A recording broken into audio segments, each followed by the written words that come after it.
It's hard. Nobody said it was going to be easy, but right now, in the next few minutes, you're going to discover exactly what it takes to run 10 kilometers in under 45 minutes.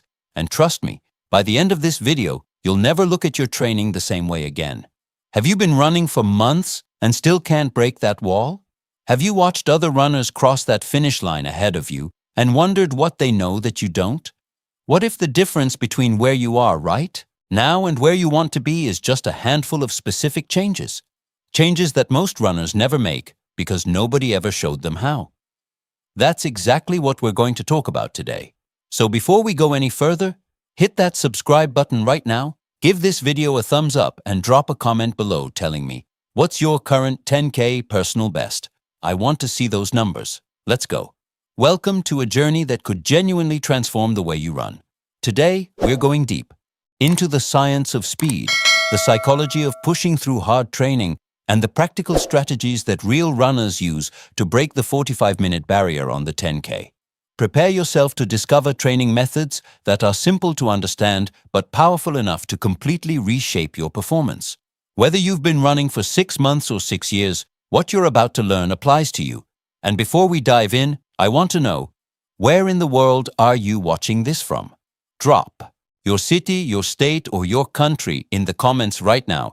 Are you watching from Chicago, Atlanta, Los Angeles, maybe from somewhere outside the United States altogether? Let me know, because this community is global and I love seeing where our runners are coming from. And if you haven't subscribed yet, do it now. We drop content like this every single week for runners who are serious about getting better. Let's start with the truth that nobody wants to hear, but everybody needs to. Most runners who are struggling to break 45 minutes on the 10K are not failing because they lack talent. They are failing because of how they train. Specifically, they are making one of the most common mistakes in recreational running.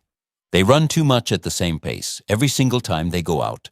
It feels comfortable. It feels productive. You lace up, you head out, you do your usual route at your usual effort, and you come home feeling like you did something good. And you did do something good. But here's the problem. Your body adapts incredibly quickly. After just a few weeks of running the same pace over the same distance, your body stops being challenged. It stops growing. It stops getting faster. You plateau, and that plateau feels like a ceiling you simply cannot break through. The truth is, it's not a ceiling. It's a comfort zone disguised as one. And the moment you understand that, everything changes. To run 10 kilometers in under 45 minutes, you need to be able to sustain a pace of approximately 4 minutes and 30 seconds per kilometer, or roughly 7 minutes and 15 seconds per mile. For a lot of runners, that feels impossibly fast right now. But here's what I need you to understand. Your body is capable of adapting to that pace. It just needs the right stimulus to get there. And that stimulus has a name. It's called structured speed work. Comment below right now and tell me, do you currently do any speed work in your training? Have you ever tried intervals, tempo, runs, or fartlek training? Drop your answer. I want to know exactly where you're starting from. The first tool you need to add to your training is interval training, and specifically what coaches call VO2 max intervals. This is where you run at a hard, uncomfortable pace. Not a sprint, but a strong, sustained effort that you can only hold for a few minutes at a time. And then recover, and then do it again. A classic session might look like this. After a proper warm-up, you run hard for 3 to 5 minutes, then you jog easy for 2 to 3 minutes, and you repeat that cycle 4 to 6 times. These sessions are not comfortable. They are supposed to be hard. They are supposed to make your lungs burn and your legs protest. But what they do to your body over time is extraordinary. They raise your VO2 max, which is essentially your engine size as a runner. They train your body to clear lactic acid more efficiently, and they teach your muscles and your cardiovascular system to sustain faster paces without falling apart. Studies consistently show that runners who incorporate structured interval training improve their race times significantly faster than those who only do easy running. If you are serious about breaking 45 minutes, this is non-negotiable. You need to be doing at least one interval session per week, every single week. Now here's where I want you to pause and really think about something. If you've been running the same easy pace week after week and expecting your race time to drop, that's the definition of hoping without changing. And hope without action is just a wish. The runners who break their goals, The ones who go from 52 minutes to 48 minutes to 44 minutes, they didn't get there by running comfortably. They got there by being willing to be uncomfortable on purpose, consistently, over time.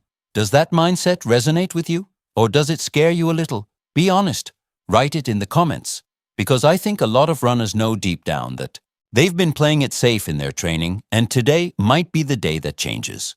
What are you thinking right now? Let me know below, and if you're getting real value from this video, this is the perfect moment to share it with a running friend who needs to hear this message.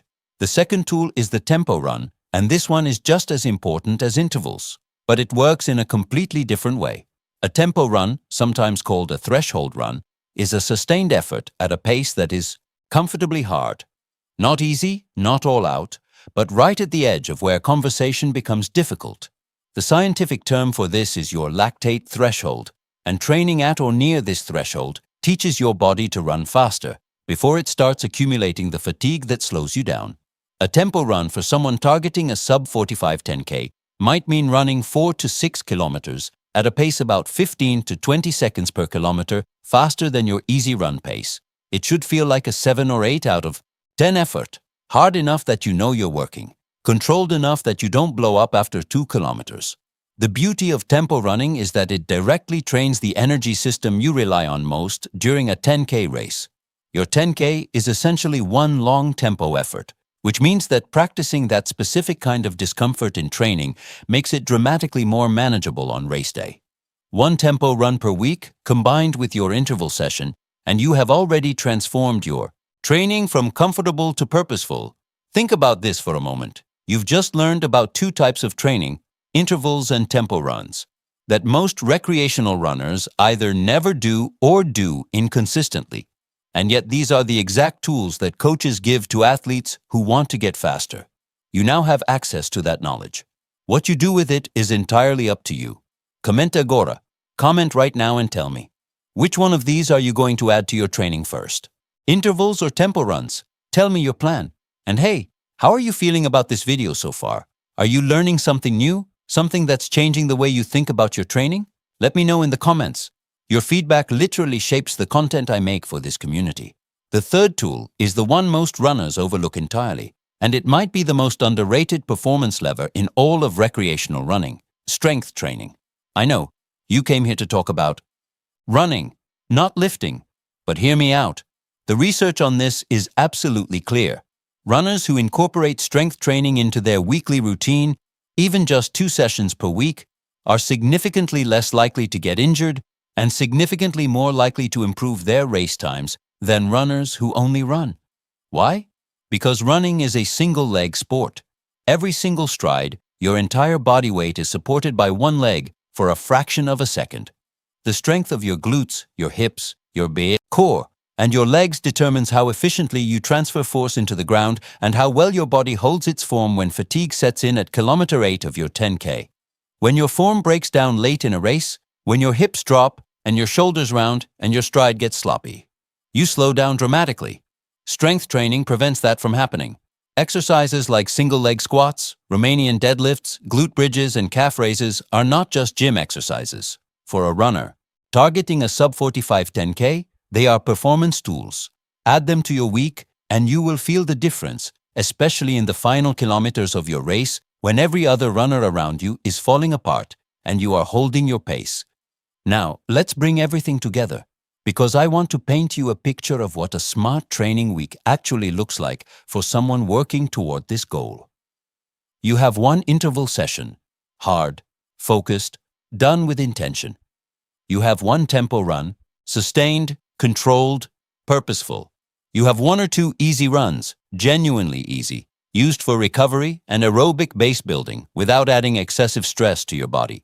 And you have 2 strength sessions, short, targeted, focused on the muscles that matter most for running economy. That's it. That's the week. It's not complicated. It doesn't require a coach or a gym membership or expensive gear. It requires consistency, discipline, and the willingness to train with a purpose instead of just logging miles for the sake of logging miles. The runners who break the 45-minute barrier are not superhuman. They are simply people who made a decision and then showed up for that decision week after week after week. Here's the lesson I want you to carry with you long after this video ends. Progress in running, real progress, the kind that shows up on the clock on race day, is not a matter of trying harder in the same direction. It's a matter of trying smarter in the right direction. You can run yourself into the ground doing the same thing forever and never break your plateau. Or you can take what you learned today, make 2 or 3 intentional changes to your training, and watch your body respond in ways that will genuinely surprise you. The 45-minute barrier is not a wall, it's a door, and you now have the key. If this video gave you something real today, a new perspective, a specific strategy, a sense of direction you didn't have before, then do 3 things for me right now. Leave a comment below and tell me your current 10K time and where you want to be in the next 3 months. Hit that like button because it helps this video reach more runners who need this information, and subscribe to this channel if you haven't already, because we are just getting started and there is so much more coming your way. Share this video with someone in your running group or your training partner, someone who has been stuck at the same time and needs a push in the right direction.